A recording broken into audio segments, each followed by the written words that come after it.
তো আজকে জন্মদিনে দেখো যে আজকে কি কি রাতে রান্না হচ্ছে। তো প্রথমে যেটা দেখলে সেটা হচ্ছে ইলিশ মাছ পোলাও হবে।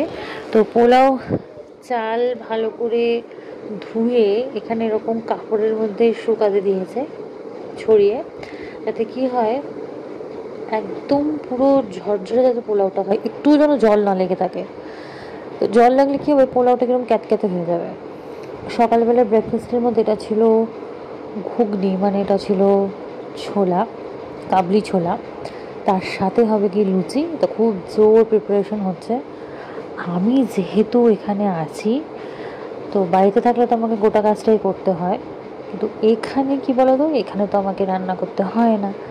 আর এখানে পুরো বসে বসে বসে পুরো অ্যাডভান্টেজ নিচ্ছি। তো সকালবেলা যে ব্রেকফাস্টটা সেটা হচ্ছে লুচি। তো লুচির সাথে কিন্তু কাবলি চানাটা বেশ ভালো যায়। আর সত্যি কথা বলতে লুচির সাথে কাবলি চানাটা না, মানে আমার খেতে বেশ ভালো লাগে। আর সাথে হবে, তো পোলাওয়ের সাথে হবে কি মাটন। তো মাটনটা অলরেডি এখানে ধুয়ে রাখা আছে। এরপর এটাকে ম্যারিনেশন হবে।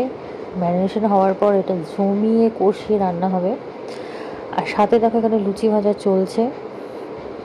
মানে টোটাল কাজটাই কিন্তু মানে একসাথে সমস্ত কাজ হচ্ছে। একদিকে ইলিশ মাছ ভাজা হবে, একদিকে মাটনটা অলরেডি ম্যারিনেট করে রাখতে হবে, মানে ধুয়ে রাখা আছে, ওটা ম্যারিনেট হবে। একদিকে লুচি, একদিকে এই ছোলা, মানে সকালের ব্রেকফাস্ট দুপুরের খাবার সব একসাথেই চলছে, একসাথেই হচ্ছে।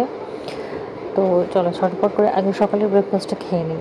সকালের ব্রেকফাস্ট খাওয়ার পর তারপর তো দুপুরবেলার খাবার তো আছেই। তো জন্মদিনের সমস্ত কিছু ঠিক আছে, সব থেকে বেস্ট যে পার্টটা সেটা হচ্ছে খাওয়া দাওয়ার পার্ট। অন্য কিছু তো থাকেই, তো জন্মদিনে স্পেশাল খাওয়া দাওয়া। তো প্রত্যেক দিনই খাওয়া দাওয়া স্পেশালি হয়। জন্মদিনের ব্যাপারটা কী বলতো, একটু অন্যরকম হবে, একটু আলাদা। তো এই চলে এসছে আমার এই লুচি আর কাবলি ছানা। তো দেখেই আমার মানে একটু ভিডিও করতে করতে বেশ আমার খেতে ইচ্ছে করছে। পাশে দেখা যায় দই, মাংসের মধ্যে দই অলরেডি পড়ে গেছে, এটা এবার ম্যারিনেট হবে। আর এদিকে তো চাল শুকোচ্ছে, গোবিন্দভোগ চাল। তো গোবিন্দভোগ চালের পোলাও খেতে বেশ ভালো লাগে, মানে আমার তো বেশ ভালোই লাগে। তো চলো,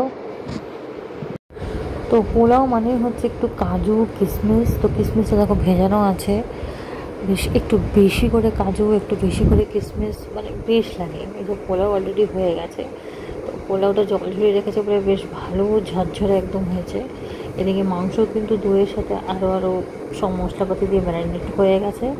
মাংসের এখানে পেঁয়াজ ভাজা হচ্ছে, তারপরে মাংস দেওয়া হবে। তো মাংসটা পুরোটা কড়াইতেই রান্না হবে। একটু টাইম নেয় ঠিকই, কিন্তু খেতে কিন্তু মানে টেস্টের দিক থেকে কিন্তু কোনো কম্প্রোমাইজ হওয়া একেবারেই কিন্তু যাবে না। তো টেস্টের দিকটা বজায় রাখার জন্য কিন্তু কড়াইতে তুমি যদি এই মাটনটা রান্না করো না, তার টেস্টটা একদম অন্যরকম হয়। হ্যাঁ, গ্যাসটা একটু বেশি পড়ে ঠিকই, কিন্তু মানে খেতে ভালো হয়। প্রেশারের সিটির থেকে কড়াইতে কষিয়ে রান্না করলে কিন্তু খেতে বেশ ভালো হয়।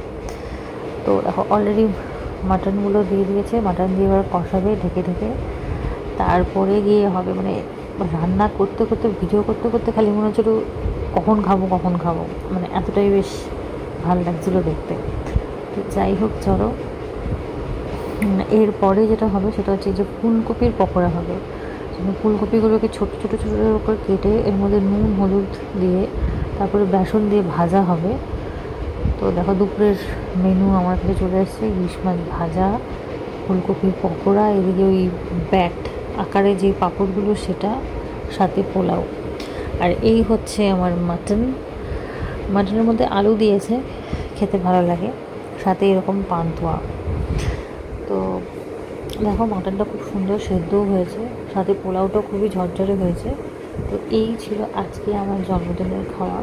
তো আমার জন্মদিনের খাওয়া তো বেশ জমে গেছে। দেখা হচ্ছে তোমাদের সাথে নতুন একটা ভিডিওতে।